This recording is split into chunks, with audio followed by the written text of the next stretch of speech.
A paz do Senhor, meus queridos, aqui Pastor Elcio Rodrigues, chegando para o estudo de mais uma lição da Escola Bíblica Dominical.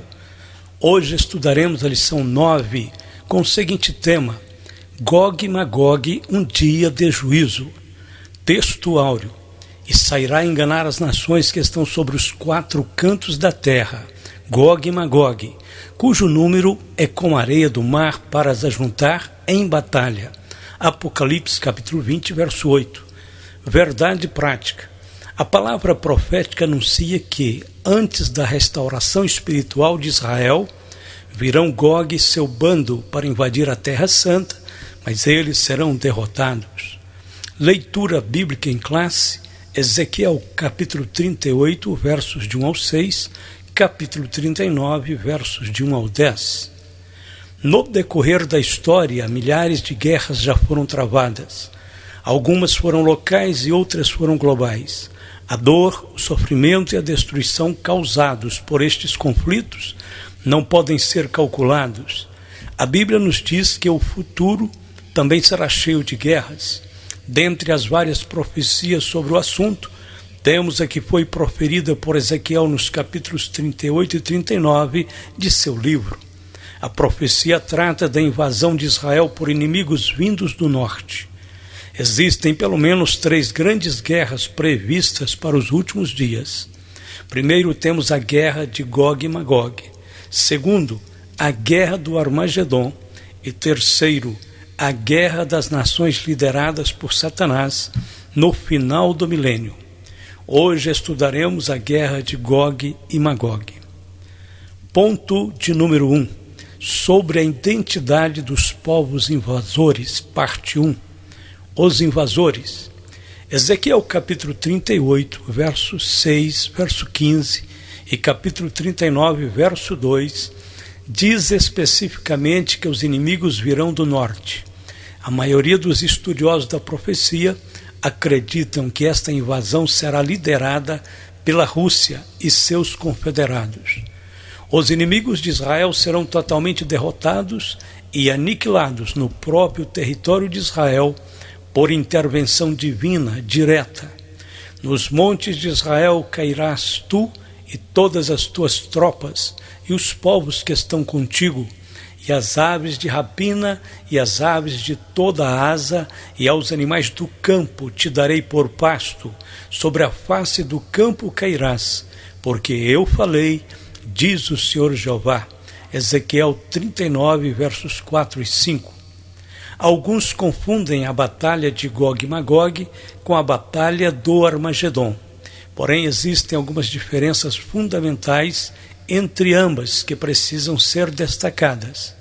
Primeiro, quanto ao tempo.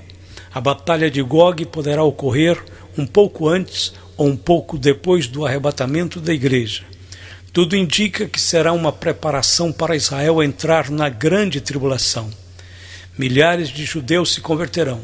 Provavelmente os 144 mil de Apocalipse capítulo 7, verso de 4 a 8, serão frutos desse milagre. E farei conhecido o meu santo nome no meio do meu povo de Israel, e nunca mais deixarei profanar o meu santo nome, e as nações saberão que eu sou o Senhor, o Santo de Israel. Ezequiel 39, 7.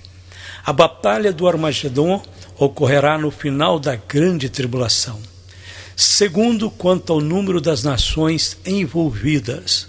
Na batalha de Gog estarão presentes apenas algumas nações, cerca de 7 nações. Na batalha do Armagedon, todas as nações da terra estarão ali representadas. Como lemos: e da boca do dragão, e da boca da besta, e da boca do falso profeta, vi saírem 3 espíritos imundos, semelhante a rãs, porque são espíritos de demônios que fazem prodígios, os quais vão ao encontro dos reis de todo o mundo, para os congregar para a batalha, naquele grande dia do Deus Todo-Poderoso. Apocalipse 16, versos 13 e 14. Outros textos que falam da participação de todas as nações no Armagedon são Joel capítulo 3, verso 2, Zacarias capítulo 12, verso 3 e Zacarias capítulo 14, versos de 2 ao 4 e verso 9. Terceiro, Quanto à liderança, a batalha de Gog e Magog será liderada por Gog, príncipe e chefe de Meseque e de Tubal, que pode ser até mesmo o próprio Vladimir Putin ou outro governante russo daqueles dias. A batalha do Armagedon será liderada pelo Anticristo. E vi a besta e os reis da terra e os seus exércitos reunidos para fazerem guerra àquele que estava assentado sobre o cavalo e ao seu exército. Apocalipse 19:19. O Anticristo reunirá representantes de todas as nações da terra para destruir Israel. Mas quando o Senhor Jesus se manifestar, o Anticristo apontará os seus mísseis contra o Senhor, mas será imediatamente destruído. E então será revelado o iníquo, a quem o Senhor desfará pelo assopro da sua boca e aniquilará pelo esplendor da sua vinda, segundo aos Tessalonicenses 2:8. Portanto, na guerra de Gog, o Pai intervirá para livrar Israel. Na batalha do Armagedon, o Filho salvará Israel. Compreendendo a profecia. Depois de muitos dias, serás visitado. No fim dos anos, verás a terra que se retirou da espada e que veio dentre muitos povos aos montes de Israel, que sempre serviram de assolação. Mas aquela terra foi tirada dentre os povos, e todos eles habitarão seguramente. Ezequiel 38, verso 8. E ainda, e subirás contra o meu povo de Israel como uma nuvem para cobrir a terra. No fim dos dias sucederá que hei de trazer-te contra a minha terra, para que as nações me conheçam a mim, quando eu me houver santificado em ti os seus olhos, ó Gog. Ezequiel 38:16. A profecia é clara em dizer que o conflito se dará no futuro. As expressões fim dos anos e fim dos dias têm um sentido escatológico. Gog. O líder desse exército chama-se Gog. Ele é governante de Magog. A Bíblia Almeida atualizada usa o título Príncipe de Rosh. Concordamos que é impossível saber linguisticamente que país é este. Porém, também é difícil pensar em outra nação que se encaixe melhor aqui do que a Rússia. Sabemos que a Rússia, desde os tempos da União Soviética, é considerada como uma das principais potências militares do mundo. Foi por longos anos a sede e o centro irradiador do ateísmo em todo o mundo. Em toda a história da humanidade, foi a principal nação que adotou o ateísmo como religião oficial. Nos 10 mandamentos do comunismo está subscrito que não há Deus nenhum, e se porventura houvesse, seria proibida a sua entrada na Rússia. O líder russo Zinoviev disse em 1924: entraremos em luta contra Deus no tempo apropriado e haveremos de derrotá-lo em seu mais alto céu, subjugando-o para sempre. Stalin, antes de morrer, afirmou: se houver um Deus, eu haverei de destruí-lo, mas provarei ao mundo que Deus não existe. Desde então, a economia russa vive em decadência. Atualmente estamos assistindo com indignação a invasão covarde da Rússia sobre a Ucrânia, fato que reacendeu a desconfiança de todas as outras nações que sentem-se temores de serem atacadas pela Rússia muito brevemente, inclusive o próprio Israel. A verdade é que o próprio Deus tem uma contenda antiga contra a Rússia. Deus derrotará o seu imenso exército de coalizão e salvará seu povo, Israel, em sua terra. Essa invasão ocorrerá num tempo em que Israel estiver desfrutando paz e segurança. O príncipe Gog e seus aliados vão encarar Israel como um alvo fácil, por não levar em consideração a proteção do Deus de Jacó. Isto nos leva à seguinte pergunta: por que Gog e seus aliados atacariam Israel? Primeiro, porque o propósito manifesto nos versículos 12 e 13 é tomar a riqueza da terra de Israel. Segundo, as nações confederadas, que são identificadas com o Islã, quererão proteger o domo da rocha, monumento muçulmano venerado que se encontra no lugar do templo judaico há séculos. Israel poderá estar falando em destruí-lo para reconstruir o seu templo. Seja qual for o raciocínio do príncipe Gog, fica claro que é o Senhor quem traz esse exército. O príncipe Gog acredita ser o autor de todo o plano, mas é Deus quem está no controle. A coalizão do norte entrará na terra de Israel confiando na vitória, mas cairá numa grande armadilha. Ponto de número 2. Sobre a identidade dos povos invasores, parte 2. Magog. Sabemos que um dos filhos de Jafé chamava-se Magog, porém não vemos qualquer relação entre ambos. Em várias ocasiões, Israel sofreu o ataque de inimigos do norte, inclusive a Síria, a Babilônia e os heteus. O príncipe Gog e suas hordas se arremetem do norte como nuvem para cobrir a terra, totalmente ignorantes de que o Deus de Israel já decretou a sua destruição. As decisões do Conselho de Guerra de Magog cooperam para que o plano do Senhor se cumpra cabalmente. Deus jamais viola a liberdade do homem pensar ou decidir, mas prevalece a justa retribuição divina contra o mal. Deus intervirá com sua ira zelosa e exterminará as forças invasoras. Primeiramente, ele causará um terremoto que será sentido em todo Israel, como lemos. Sucederá, porém, naquele dia, no dia em que vier Gog contra a terra de Israel, diz o Senhor Jeová, que a minha indignação subirá a meus narizes, porque disse no meu zelo, no fogo do meu furor, que naquele dia haverá grande temor sobre a terra de Israel, de tal sorte que tremerão diante da minha face os peixes do mar e as aves do céu e os animais do campo e todos os répteis que se arrastam sobre a terra e todos os homens que estão sobre a face da terra. E os montes cairão, e os precipícios se desfarão, e todos os muros desabarão por terra, porque chamarei contra Gog a espada sobre todos os meus montes, diz o Senhor Jeová. A espada de cada um se voltará contra seu irmão. Ezequiel capítulo 38, versos 18 a 21. O tremor da terra de Israel causará pânico no exército invasor, e os homens começarão a matar uns aos outros. Então Deus enviará chuva, granizo, fogo e enxofre do céu, bem como uma praga sobre o exército, o que dará cabo da invasão, deixando para trás tantos cadáveres, que levará 7 meses para enterrar todos eles. Ezequiel 39, 12. A descrição da derrota no capítulo 38 concentra-se no exército, mas em Ezequiel 39, versos de 1 a 8, o enfoque é sobre o príncipe Gog, líder do exército. E te farei voltear, e te porei anzóis, e te farei subir das bandas do norte, e te trarei aos montes de Israel. E tirarei o teu arco da tua mão esquerda, e farei cair as tuas flechas da tua mão direita.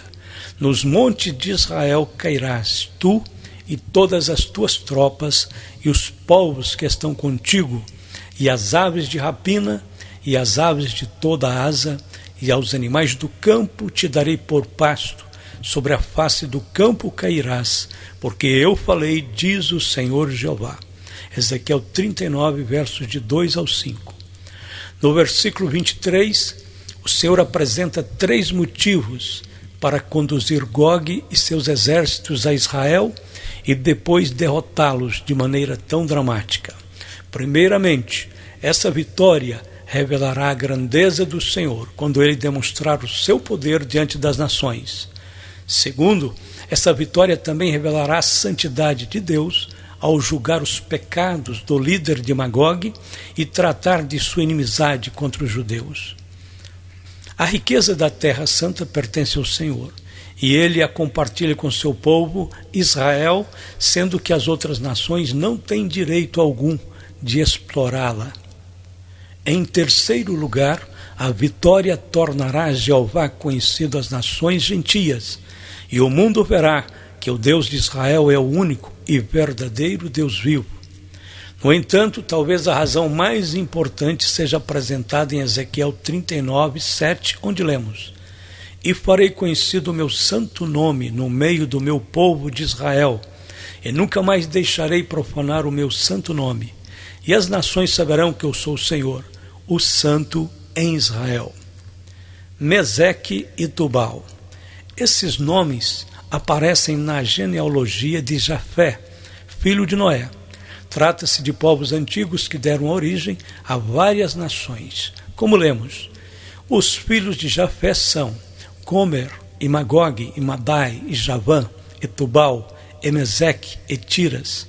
E os filhos de Gomer são Askenaz, e Rifate, e Togarma. E os filhos de Javã são Elisá, e Tarsis, e Quitim, e Dodanim. Por estes foram repartidas as ilhas das nações nas suas terras, cada qual segundo a sua língua, segundo as suas famílias, entre as suas nações. Gênesis 10, de 2 a 5. É difícil traçar a evolução histórica das nações desde a antiguidade. Porém, alguns historiadores acreditam que os nomes de Moscou e Tobolsk derivam de Meseque e Tubal. A coalização de Gog, persas, etíopes e os de Put com eles, todos com escudo e capacete, Gomer e todas as suas tropas, a casa de Togarma, da banda do norte, e todas as suas tropas, muitos povos contigo, Ezequiel 38, versos 5 e 6. Estes 5 povos farão parte da coalização de Gog, são eles, primeiro, os persas. É hoje o moderno Irã. O nome Irã foi adotado em 1935. São ferrenhos inimigos de Israel. Etiópia, nome grego, em hebraico é Cush. O Império Etíope também é conhecido pelo nome de Abissínia. Os etíopes deram origem a muitos povos africanos. Put é a atual Líbia, vizinha do Egito, país muçulmano que foi liderado até 2011 pela ditadura de Muammar Gaddafi por 42 anos. Continua sendo palco de conflitos internos, com uma população cada vez mais empobrecida, apesar da riqueza do petróleo. A Etiópia e Put são mencionados em Daniel 11:43. Gomer. Acredita-se que Gomer deu origem à Germânia, que é modernamente a Alemanha. Togarma corresponde à Armênia e Turquia. Ponto de número 3. Sobre o contexto escatológico, Gog e Magog.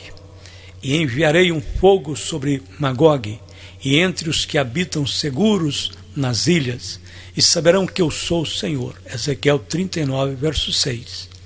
Deus destruirá o exército invasor, não apenas para proteger seu povo, mas também para demonstrar sua glória diante dos gentios. A queda de Gog e Magog e seus aliados será total e irrecuperável, abrindo um tremendo espaço na liderança do poder político mundial. O evento contribuirá com o surgimento imediato do anticristo. Como a Rússia aparece nesse contexto? Como já vimos, a Rússia, com seu espírito belicoso e com sua economia em decadência, tentará se reafirmar como potência bélica mundial, marcando a sua presença no Oriente Médio.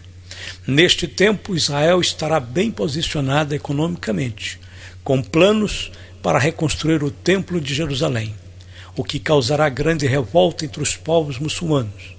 Nesse contexto, a Rússia se apresentará como líder para conter Israel, e o resto já sabemos o que vai acontecer.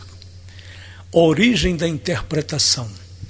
Desde 1947, quando o presidente Harry Truman fez um discurso no Congresso americano, afirmando que os Estados Unidos poderiam intervir em governos não democráticos, a Rússia se levantou contra os países democráticos capitalistas. Esta época ficou conhecida como Guerra Fria, porque ambos os países nunca se enfrentaram diretamente num conflito bélico. A Guerra Fria terminou com a queda do Muro de Berlim em 1989 e o fim da União Soviética em 1991. O conflito ideológico só foi terminado graças às negociações estabelecidas por Ronald Reagan e Mikhail Gorbachev durante a década de 80. A queda do Muro de Berlim foi um marco visível que simbolizou o fim dos regimes socialistas no leste europeu. Após sua derrubada, os regimes socialistas foram caindo um a um, e em outubro de 1990, as duas Alemanhas foram finalmente unificadas. Igualmente, a desintegração da União Soviética em 1991 inaugurou um novo período na história mundial, dando início ao processo de implantação do capitalismo em todos os países do globo. Desde então, o assunto da profecia foi ficando no esquecimento. Mas, com a guerra da Ucrânia, agora em 2022, a relação entre a Rússia e o Ocidente está voltando ao cenário mundial. A interpretação de Ezequiel 38 e 39, que coloca a Rússia no centro da profecia, vem de Gesenius, famoso orientalista alemão, entre os anos 1787 e 1842. Tudo indica que ainda vamos ouvir falar muito da Rússia nesses últimos tempos. Vamos para a conclusão de nossa lição.